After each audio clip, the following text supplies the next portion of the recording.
Hello and फ़खर रागले to all of you. मैं हूँ फ़खर यूसुफ़ज़ई और आप देख रहे हैं डिबेट विद फ़खर। आज की डिबेट में बात करेंगे 2 बड़ी अहम खबरें हैं, उसके हवाले से बात करेंगे। एक तो ये है कि डॉक्टर जयशंकर जो एक्सटर्नल अफ़ेयर्स के मिनिस्टर हैं इंडिया के, वो कहते हैं कि आज इंडिया को जिस नज़र से देखा जाता है या जो इम्पोर्टेंस दे दी जाती है यूएस की तरफ से, वो पहले नहीं थी। बल्कि उन्होंने नरेंद्र मोदी साहब के साथ जो लास्ट ईयर एक विज़िट किया था, उसका भी ज़िक्र किया है। इसके साथ-साथ अयोध्या से खबर है, क्योंकि अभी 22nd ऑफ जनवरी को राम मंदिर की ओपनिंग है, तो वहाँ पे प्राइम मिनिस्टर मोदी साहब जो हैं, उनका आना हुआ आफ्टर 32 इयर्स।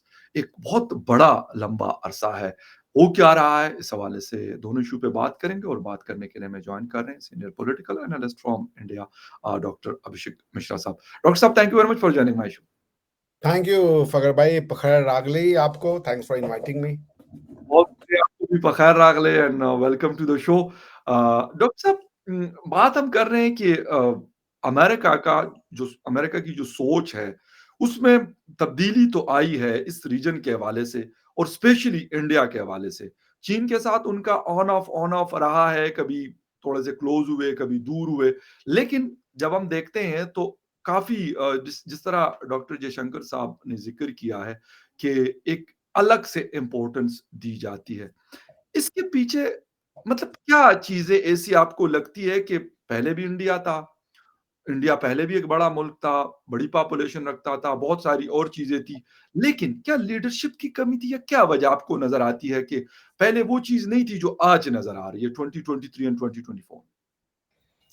फकर भाई, वक्त चीजों को बदलता है, सिचुएशंस बदलते हैं, इंसान नहीं बदलते। आप समझ रहे हैं ना, जब राइट। इंसान वक्त बदल जाता है तो उसको समझ में आ जाता है। तो 1949 में जो भारत की जर्नी शुरू हुई, एक कॉलोनियल हैंगओवर था वेस्ट के ऊपर। इंडिया नया, अरे वर्ल्ड, यूएसए नया नया सुपर पावर बना था, बहुत बड़ी वॉर जीती थी, तो आप एक हुँ, सेंस ऑफ ट्रायम्फेंट आप समझ सकते हैं। उसके बाद उनको पहला धक्का लगता है जब वो कोरिया वॉर में एक डिबैकल देखते हैं। 36 पैलर में उनको रुकना पड़ता है, रशिया और चाइना मिलकर उनको एक जिसे कह दिए क्रशिंग डिफीट देते हैं। उसके बाद से फिर वो वियतनाम में आते हैं, वो एक वेंचर करते हैं। वियतनाम में भी उनको देखना पड़ता है कि मिलिटरीली वो चीज़ों को सॉल्व नहीं कर सकते। So over the period of time military might का जो एक इरोजन हुआ है कि military might is the only fight. आज की डेट में देखिए, जो भी military might say problem solve करने गया है, ये तो आप एक रिकॉर्ड देख लें कि वो कुछ नहीं पाए। यूएस, यूक्रेन और रशिया एग्जांपल है, कुछ नहीं हो रहा है, खाली बर्बादी हो रही है। ठीक है ना। अफगानिस्तान में भी जो आए वो भी आपके सामने है। अमेरिका ने ईस्ट एशिया में, अरे वेस्ट एशिया में बर्बादी मचाई, कुछ नहीं हुआ। अंत में इराक भी डिस्टेबलाइज हुआ, यमन भी डिस्टेबलाइज हुआ, सीरिया भी डिस्टेबलाइज हुआ, पूरा का पूरा एरिया रीजन ही डिस्टेबलाइज हो गया। Force is not the alternative. ये तो दुनिया को पता चल चुका है। इवन पुतिन साहब को भी अच्छे से पता चल गया। वो भी कह रहे हैं कि अब आओ, कोई सुलह वोला करवाओ, गेम को खत्म करो। ये पुतिन साहब भी बार बार इस तरीके के मैसेज दे रहे हैं। सो वही बात है कि अमेरिका, अब आप देखिए, मुझे याद है जब मैं स्टूडेंट था, लॉ ऑफ आर्म्ड कॉन्फ्लिक्ट पढ़ रहा था जेनेवा में, तो हमने एक केस पढ़ा था जिसमें क्लिंटन साहब ने 5-6 मिसाइल मारे थे केन्या के कहीं किसी देश के ऊपर, अफ्रीका में, बिकॉज उनको सस्पेशन था कि यहाँ पे ओसामा बिन लादेन है। फिर उसी तरीके से बुश ने भी इराक पे अटैक किया था, जब बुश जूनियर सीनियर को जो है जहर देने की कोशिश की गई थी, सस्पेक्टेड, सस्पिशियसली या अलीजेडली।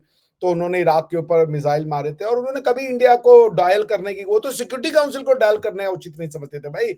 अगर आप आर्टिकल 51 यूएन चार्टर पढ़ेंगे, तो आर्टिकल 51 चार्टर में कहता है, यूएन चार्टर का, कि यदि आप कलेक्टिव या यूनिलैटरल सेल्फ डिफेंस यूज कर रहे हैं तो आप वो कर सकते हैं, मगर तब तक जब तक कि सिक्योरिटी काउंसिल ने कोई एक्शन नहीं लिया है। यानी आपका जो राइट टू सेल्फ डिफेंस है, ये एक इंटरिम प्रोविजन है, ये फाइनल प्रोविजन नहीं है। और वो नेसेसिटी और प्रोपोर्शनैलिटी के दायरे में बंधा हुआ है, यानी डिसप्रोपोर्शनल यूज जो है वो फिर क्रिमिनल हो जाता है। तो उसमें आपके ऊपर ये ड्यूटी है कि जैसे ही आपने इस राइट टू सेल्फ डिफेंस का यूज किया है, you are duty bound under article 51 of the UN charter to inform United Nation कि हमने ऐसा एक्शन लिया हुँ। है। ये ड्यूटी है आपकी, ठीक है ना, लीगल ड्यूटी है, जिसका कि अगर आप वॉयलेशन करते तो यू माइट पे heavy consequences for that.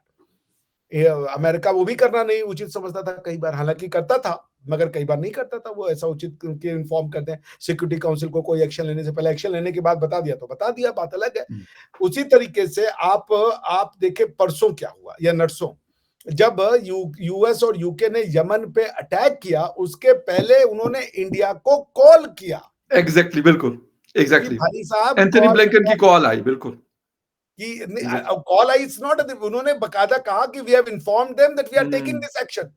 This is hmm, a big thing Fakhar भाई, this is a big big big thing. यानी वो कह रहे हैं कि you are the stakeholder और हम हुँ, आपको कॉन्फिडेंस में ले रहे हैं। ठीक है हुँ, ना? अगर या नहीं भी बताते तो इंडिया क्या ही उखाड़ लेते हम लोग। क्या कर लेते हुँ, भैया? वो तो राइट। उनका तो पूरा एक जो कोalition है उसमें बहरीन है, उसमें ऑस्ट्रेलिया है, यूएस है, कनाडा है, पता नहीं और कतर है, कौन-कौन से देश है, बेल्जियम है, 50 देश है उनके साथ तो। बिल्कुल। लेकिन ये चेंज ऑफ एटीट्यूड है कि भई कम्युनिकेशन करो। हुँ, बिकॉज़ इंडिया, अगर तुम्हें वेस्ट एशिया को डील करना है, तो इंडिया के बिना वेस्ट एशिया डील नहीं हो सकता। उसका रीज़न बिल्कुल। क्या है? सलमान साहब ने, मोहम्मद बिन सलमान साहब ने, हिज़ एक्सेलेंसी मोहम्मद बिन सलमान साहब, हिज़ एक्सेलेंसी मोहम्मद बिन जायद साहब, दोनों लोगों ने मैसेज दे दिया कि इंडियन लीडरशिप हमें मंजूर है। We are ready to work with India, we are ready to collaborate with India, because Indians जो कहेंगे, वो कभी भी हमें ये नहीं लगेगा कि हमारे ऊपर अटैक हो रहा है। इंडिया एक एक इमेज एंजॉय करता है सारी दुनिया में, बिकॉज़ ये सबको एक्सेप्ट करने वाली फिलॉसफी है हमारी, हुँ, जो रही है कि आप, अगर मुझे याद है लोग इराक जाते थे बहुत पहले, चाहे वो हिंदू हो मुसलमान हो, अगर उनको ये बता दीजिए कि आप इंडिया से आए हैं, तो उनका देखने का तरीका बदल जाता था। या और ये मैं आपको अपनी ज़िंदगी की कहानी बताऊँ, तो मैं एक एग्ज़ैक्टली। अल्माटी में बैठा हुआ था, बड़े फैंसी रेस्टोरेंट में ना, मेरे साथ बैठे हुए थे कज़ाक-वज़ाक लोग अपना लगा रहे थे, और ना सही। अंदर एक गाना डिस्कोथेक था, तो कज़ाक डांस कर रहे थे, उसमें अचानक से गाना बजने लगा, जिम्मी जिम्मी जिम्मी आजा आजा आजा, ठीक है ना? Which is a very famous song all across central Asia, ठीक है? तो मैं बड़ा क्यूरियस हो गया, मैं गया वहाँ देखने, तो मैंने देखा फैमिली थी 2-3, वो डांस कर रही थी, जिम्मी जिम्मी आजा आजा, तो उनमें से एक लड़की आई, उसने मुझे पकड़ लिया, उसने मुझे भी यूँ डांस करवाया, मैंने भी सपोर्ट किया, फिर मैं चला आया बाहर। ओके। अच्छा, मैं चला आया, उसके 20-25 मिनट बाद एक आदमी आया, हाथ में दारू की बोतल पकड़ी हुई थी उसने, और वो आया, उसने मुझे देखा कि हेलो ब्रदर, मैंने कहा हेलो। अच्छा, मेरे साथ यूरोपियन बैठे थे, एक ग्रीस का था, एक मैसेडोनिया से था, एक यूके, 2 यूके से थे। वो यूरोप, मैंने आज तक कभी नहीं देखा किसी में, ईस्ट की सोसाइटी में गया हूँ कि यूरोपियन बैठा और कोई ये पूछे कि तू इंडिया से आया है भाई, आप तुझसे बात कर ले, कोई वैल्यू नहीं देता यार, सच बात है ये। हुँ, ठीक है ना? अगर आप कहीं पाकिस्तानी बैठे हुए हो, आपके बगल में गोरा बैठा है, आपको भी पता है फ़ाखर भाई किसको रिस्पेक्ट मिलने वाला है और हमें आपको क्या मिलना है वहाँ पे। ठीक है ना? इसमें तो एग्री कोई शक नहीं। बिल्कुल सही कह रहे हैं। यू आर राइट, तो वो बिल्कुल। आया वहाँ पे, वो बंदा, उसने ना मुझे देखा, उसने कहा कि इंडियन, मैंने कहा yes, oh I have lived in Delhi, उसने दारू की बोतल, और उसने किसी कोने से कोई बातचीत नहीं की, उसने दारू की बोतल खोली, उसने कहा ये लो, अब मैं दारू नहीं पीता। मैंने कहा यार इसने मुझे यार धर्म संकट में डाल दिया साले को। अच्छा, उसके बाद वो मुझसे कहा अस्सलाम वालेकुम फ्रेंड, सलाम वालेकुम, मैंने कहा सलाम वालेकुम, और उसका बड़ा ही लिबरल थे वो, उनका ग्रीटिंग है सलाम वालेकुम, लेकिन वो बाकी सब जो है वो अपने हिसाब से करते हैं, आप समझ रहे हैं ना? Right, right, right. तो फिर उसने कहा कि one one for me, one for me, मैंने कहा यार अब कहाँ मैं फंस गया, मुझे उठते टकीला का शॉट लगवा दिया, मैं भी करके मैंने भी कहा ये वो। अच्छा, मेरे जो प्रोफेसर डीन थे वो ग्रीस के थे, उन्होंने कहा साले तुम हमारे साथ तो आज तक नहीं पिए, इसके कहने पे तुम एक के बाद ठोके पे ठोके चले जा रहे हो। मैंने ओह कहा माय यार, गॉड! वो अच्छा। उसने जो इज्जत दी, मैंने मन में कहा वो किसी ने नहीं दी यार मुझे आज तक, साले को हुँ। पूरी दुनिया घूम आया हूँ मैं। चाइना में मैं जब स्टूडेंट के रूप में गया था, तो हम लोग जब डिस्को डालते थे, तो जितनी चाइनीज लड़कियां होती थी ना, वो मेरे साथ कोई डांस नहीं, सब गोरों के पीछे डांस कर रही होती थी यार। एक गोरा, उसके पीछे 10 चाइनीज, और हम साले को, एक इंडियन है तो दूसरे इंडियन को पकड़ के खुद ही डांस कर रहे। भाई कोई तो देख ले। आप समझ रहे हो? तो बड़ी मुश्किल से इज्जत मिली थी। मैंने कहा यार आप नहीं। तो और ओके। चाइनीज गर्ल्स तो क्रेजी है यार, यूरोपियन गोरी चमड़ी हुँ। के पीछे तो यार हैरान मैं, ऐसा नहीं है कि लोगों ने नहीं किया है। हमारे आपके सुमित हुँ, जैन भी हैं, उन्होंने शादी किया, ऐसे कई भी थे, लेकिन नॉर्मली आप अगर पब में जा रहे हैं, सही। तो वहां तो लड़कियां भी इसीलिए आ रही ना कि कोई गोरा मिल जाए, सेट हो जाए लाइफ। हुँ, इंडिया कौन आना चाहता है? वो चाइना से हुँ। निकल के इंडिया तो आना नहीं चाहेगी, या चाइना से निकल के पाकिस्तान तो जाना नहीं चाहेगी, वो तो चाइना से निकल के यूरोप और अमेरिका, कनाडा के सपने देख रही है, न्यूजीलैंड के सपने देख रही है। सही, आप सही, समझ रहे हैं ना? अब सही। आप अगर बिल्कुल। चले भी गए, तो यार साइड में कहीं स्पीकर के पास खड़े होकर आपस में ही बात करेंगे, और होता भी है मोस्टली इंडियन पाकिस्तानी जाते हैं तो आपस में ही बात कर रहे होते हैं, और भाई ठीक चल रहा है, हाँ भाई बस दुआ है।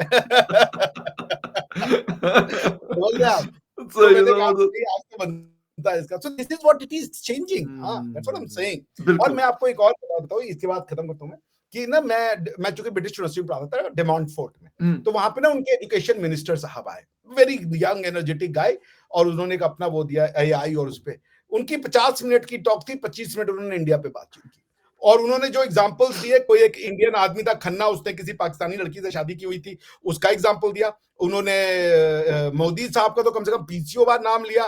फिर उन्होंने सुंदर पिचाई को कोट किया, ये वो, he was like we are like looking forward India and all hmm, that. So ये ना एक चेंज है, यस। बिकॉज इंडियंस ने ये प्रूव किया, जो कि हमारी इमेज क्या बनाई वेस्ट ने, जब हमें जब हमसे हमको छोड़ हुँ, के गए, हमको यस। बताया ये गरीब भूखे नंगे स्नेक चार्मर है।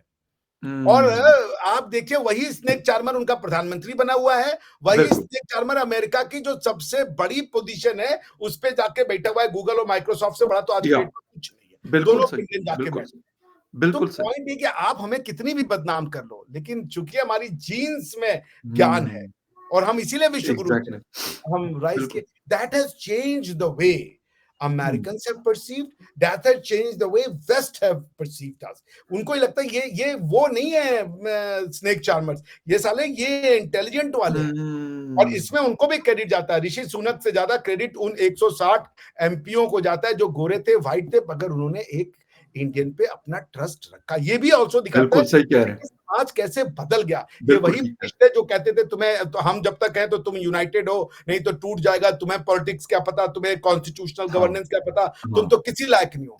उन्हीं लोगों ने ये, this is how you change world. वो ये हुँ, नहीं कहते कि हमने इंडियन पे राज किया बड़ा, वो उसको वो एज अ सक्सेस स्टोरी नहीं पढ़ाते, वो कॉलोनियलिज्म को एज अ समझ लीजिए काइंड ऑफ अ ब्लॉट पढ़ाते हैं, वो उस पे वो प्राइड नहीं लेते वो। बिल्कुल ठीक सही। है ना?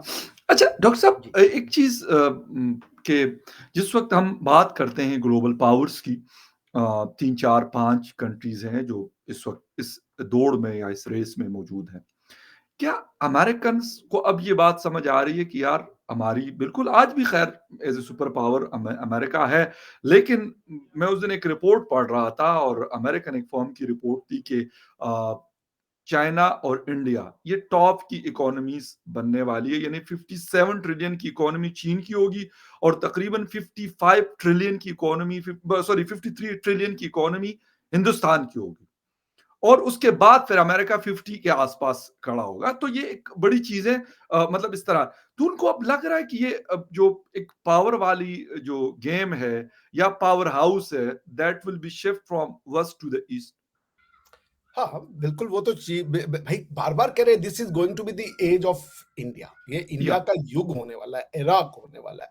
तो किस तरीके से इंडिया का एरा होगा? कोई हमारे पास, हम न्यूक्लियर बम से तो जाके दुनिया को जीतने वाला समय तो गया। उसमें तो बिल्कुल। इंडिया का एरा कभी नहीं बनने वाला। अगर हम सोचे कि हम घोड़े पे जाके सबके देशों को जीत लेंगे और उनके ऊपर ये बैठ जाएँगे, ऐसा नहीं होने वाला है ना। आज की वो तो बिल्कुल। असंभव है। तो फिर इंडिया का एरा कैसे होगा? इंडिया का एरा वैसे होगा, मैं बार-बार कहता रहा हूँ कि हमारी फ़खर भाई फिलॉसफी में एक कास्ट सिस्टम को पकड़ा और वो सारी दुनिया में बता दिया कि बस इनका कास्ट सिस्टम ही है, ये इंडियंस मतलब कास्ट सिस्टम, ये दैट्स हाउ इन्होंने अनटचेबिलिटी और ये सब फैला दिया, which was a part of our sociology. Deny नहीं करते, हमने गलतियां की होंगी, मगर फिलॉसफी का मिस इंटरप्रिटेशन था, वो आपको मानना पड़ेगा। तो अब पूरी दुनिया में ये हो गया कि ये तो अनटचेबल्स के, इनके सोसाइटी इक्वल नहीं है, मानव को मानव के बराबर, which was not the idea. ठीक है ना? कैन एनीवेज, अब उसके बाद बाकी जो हमारी फिलॉसफी थी, उन सब फिलॉसफी को इन्होंने बंटाधार कर दिया। देखिए, आप अगर ना कोई रूल दे रहे होते हैं, law making is a very tough business, और उसमें यदि आप ना एक कोई एक्सेप्शन देना भूल जाएं, तो उसके बड़े कॉन्सिक्वेंस हो जाते हैं। जैसे आपने कहा कि कोई भी इंसान अगर दूसरे इंसान की हत्या करेगा तो उसकी हत्या कर दी जाएगी। अगर आपने उसमें एक्सेप्शन देना भूल गए कि यदि कोई अपनी इस निगेटिव इस वजह से किसी की हत्या करता है तो उसको माफ भी किया जाएगा, तो क्या होगा कि कोई बेचारा गलती से भी अगर हत्या कर रहा होगा, वो भी अब उसमें फंसेगा। ठीक है ना? तो इंडिया ने जब कॉन्स्टिट्यूशनल प्रिंसिपल वेद के फॉर्म में दिए, तो उन्होंने, उनको ये बात पता थी कि यदि तुम लोगों को डिविनिटी से जोड़ोगे तो वो डिविनिटी के नाम पे लड़ेंगे। तो उन्होंने बड़े अच्छे अच्छे ना, जिसे कहते हैं कि जो प्रिंसिपल्स ऑफ, जिसे कह लीजिए इन केस ऑफ अगर कोई कॉन्फ्लिक्ट है, तो वो सूत्र भी उन्होंने दे दिए थे, वो सॉल्यूशंस भी दे दिया था। जैसे उन्होंने कहा, एकम सत बहुधा विप्रा वदंती, सत्य एक है, बताने वाले जो गुरुजन है, जो लोग हैं, अलग अलग तरीके से बताते हैं। तो अब इससे क्या हुआ कि मेरे माइंडसेट में यह है कि मैं ये बोलने की क्षमता रखता हूं, मैं हिंदू हूं, मैं क्रिश्चियन हूं, मैं मुस्लिम हूं, मैं सिख हूं, मैं ईसाई हूं, मैं यहूदी हूं, मैं सब कुछ हूं। ये एक सूत्र ने इतनी बड़ी मेरी दिमाग का मंटल खोला हुआ है, बिकॉज़ कि अगर ये नहीं होता हमारी किताबों में कि एक सत्य है, उसको बताने वाले लोग अलग-अलग हैं, तो मैं ये कभी नहीं बोल पाता कि मैं हिंदू भी हूँ, मैं मुसलमान भी हूँ। मैं बोल ही नहीं पाता, क्योंकि अगर मेरे यहाँ सूत्र ये होता कि सिर्फ मेरा सत्य है, बाकी का गलत है, तो मैं बोलता मैं तो सिर्फ एक हूँ क्योंकि बाकी वाले तो गलत है।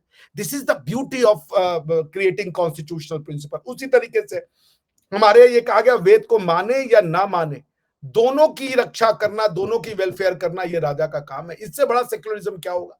इससे बड़ा सेक्युलरिज्म क्या होगा? हमारे यहाँ कभी भी लॉज नहीं दिए गए। लॉज हमेशा से बनाने का काम वो ऋषियों मुनियों का रहा। कभी भी डिविनिटी से ये नहीं कहा कि भगवान ने लॉ बना दिया, इसको मानना है तुम्हें। सो यही सेक्युलरिज्म है ना, कि लॉ मेकिंग पावर हमेशा मैन मेड हो। ये हमारी यहाँ पे हमारी सिविलाइजेशन में था। तो पॉइंट ये है फकर भाई, कि इन्होंने हमारी एक चीज को पकड़ के बाकी सब फिलोसफीज हमारी जो इतनी सुंदर थी, वो उन्होंने जो है उसको उसका कबाड़ा कर दिया। अब आप बताइए, दुनिया को कह रहे हैं फ्रीडम देने वाले हम हैं। इससे बड़ा फ्रीडम क्या है कि मैं ये कहूं कि मैं हिंदू हूं, मुस्लिम हूं, सिख हूं, ईसाई हूं, जैन हूं, बुद्ध हूं, जू हूं, जेंटाइल हूं, मैं सब कुछ हूं, मैं आदिवासी हूं और मैं कुछ नहीं। इससे बड़ी आजादी क्या है? This is freedom. तो वो इंडिया को जो रिकॉग्निशन मिलनी चाहिए थी, वो रिकॉग्निशन नहीं मिली। And this is the reason जो आप कह रहे हैं, दुनिया इंडिया को चेंज होते हुए देख रही है। इंडिया को दूसरे नजर से देख रही है, बिकॉज बिल्कुल। Indians are with free mindset. तो वो कहीं जाते हैं तो वो किसी को ना दुश्मन नहीं समझते, किसी से अपने ऊपर खतरा नहीं समझते, वो मिल जाते हैं। उनको पता है कि अगर मैं मिल गया अमेरिका से तो मेरी इंडियन आइडेंटिटी पे कोई खतरा नहीं होगा, मैं इंडियन वहां भी बना रहूंगा, क्योंकि मुझे इंडियन बनने के लिए कुछ छोड़ना या मानना नहीं है। मैं ऐसे का हुँ, वैसे ही इंडियन रह सकता हूँ। इंडियन में आत्मा से हूँ, इंडियन में अपने दिल से हूँ। तो मैं अमेरिका में जाऊंगा अमेरिकन बन जाऊंगा, मैं बिल्कुल। ब्रिटेन में जाऊंगा ब्रिटिश बन जाऊंगा। This is what it is ना। ये हम जो बार बार कह रहे दुनिया को कि डेमोक्रेसी ओल्डेस्ट हम है। फ्रीडम ऑफ रिलीजन को ही डेमोक्रेसी कहते हो ना, कि सबको जैसे जीने दो, फ्री लाइफस्टाइल को ही तो democracy. We are the oldest democracy. हमारे हुँ। पूर्वजों ने हमें oldest democracy, and we are functioning also. This is the reason we are functioning. जी। राइट। अच्छा डॉक्टर साहब, थोड़ा-सा आते हैं अयोध्या की तरफ और मोदी जी आफ्टर 32 इयर्स, 14 जनवरी 1992 के बाद ये उनका, वो कह रहे हैं कि अभी मैं एक बल्कि इंडियन मीडिया की एक रिपोर्ट पढ़ रहा था, उनका आना हुआ और वो कह रहे हैं कि क्योंकि अब शायद 5-6 दिन या 7 दिन ऑलमोस्ट रह गए, यानी 1 हफ्ता रह गया जी। जी। राम मंदिर की इनॉग्रेशन होनी है, एक बहुत बड़ा लोगों ने, मैं उस दिन कहीं पढ़ रहा था कि 550 साल शायद या इससे ज़्यादा लोगों ने वेट किया है। आपका टेक चाहूँगा इस पे? सबसे पहले फकर भाई, ये किसी की जीत नहीं है, ये किसी हिंदू की जीत नहीं है, ये किसी मुसलमान की हार नहीं है। जी। ठीक है ना? ये हम सब की धरोहर है, ठीक है ना? हुँ, भारत के मुसलमानों ने उनको अगर कोई भड़काया नहीं होता तो ये मैटर बहुत पहले ही सॉल्व हो गया होता, वो देने को तैयार भी हो गए थे। ठीक है, कुछ मुसलमान होंगे जिनमें ये भावना होगी कि हमारे वो ज़मीन के नहीं है, लेकिन बहुतायत मुसलमान, उनको ये सिखाया गया over the period of time, गलत चीज़ें हम उनको वापस सिखाएँगे। लेकिन ये राम मंदिर का बनना हमारी कोई विजय नहीं है, हमने किसी को हराया नहीं है। हमने अपनी चीज़ों को वापस लिया है, वो भी बड़े प्यार से, ठीक है ना? देखिए, बीजेपी ने ये कहा है और आरएसएस और वीएचपी ने भी ये कहा है कि राम मंदिर पे हमने जो मार्ग अपनाया वो था पब्लिक एजिटेशन का। हमने लोगों में आंदोलन पैदा किया और लोगों को राम मंदिर का रास्ता हमने साफ करवाया। लेकिन अभी हमारे 2 और मुद्दे हैं, वो है ज्ञानवापी और मथुरा। ज्ञानवापी यानी वाराणसी में जो मैं रहता हूँ, और मथुरा। ये 2 मुद्दे हैं, इस पे उन्होंने साफ कर दिया, गौ बीजेपी ने और बीएचपी ने। वीएचपी यानी विश्व हिंदू परिषद। उन्होंने कहा कि इस इन दोनों मुद्दों को भी हम लड़ेंगे, लेकिन कानूनन। उसके लिए कोई पब्लिक आंदोलन नहीं किया जाएगा, किसी भी तरीके का पब्लिक जिसे कहते हैं वो करना, वो पब्लिक को अराउज़ करना, वो हमारा काम नहीं है। राम मंदिर भारत की चेतना है। इसको कोई अगर झुठलाए कि मीर बाकी ने मंदिर को तोड़ा, ये गलत होगा। झूठ बोलने से आप, और इसीलिए कहते हैं ट्रुथ एंड रिकंसिलिएशन की आवश्यकता है। बैठिए, गलतियों को एक्सेप्ट कीजिए। किया गया, किसी ने एक दौर था, उस दौर में लोगों ने कुछ-कुछ चीज़ें मानी और वो चीज़ें हुई। अब उन पे जो है मलहम लगाने का समय है। तो राम मंदिर भारत की चेतना है, भारत की आइडेंटिटी है भाई। हम मरते हैं तो राम-राम, हम सुबह उठते हैं तो राम-राम, हमारी रोम में राम-राम है। भई हमारी ग्रीटिंग है राम-राम। और भाई आप पुरानी फ़िल्में देखें, जय श्री राम, जय राम जी की भैया, या राम-राम। तो राम को अगर हम राम-राम कह रहे हैं, हमारे मुस्लिम भाइयों को भी समझना पड़ेगा कि इस्लाम नहीं था तब।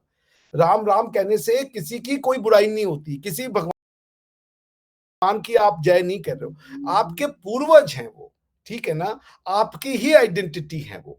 जैसे मैं कह रहा हूँ कि मैंने आपसे कहा कि आप पख्ता जो वर्ड है, पख्तून आपको वेदों में मिलता है।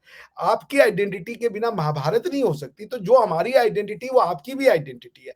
उससे हुँ, क्यों नफ़रत करना? ठीक है ना? तो ये किसी की विजय नहीं है, हम नहीं मानते कि हमने मुसलमानों को दबा दिया और बदला ले लिया, ये सब नहीं है।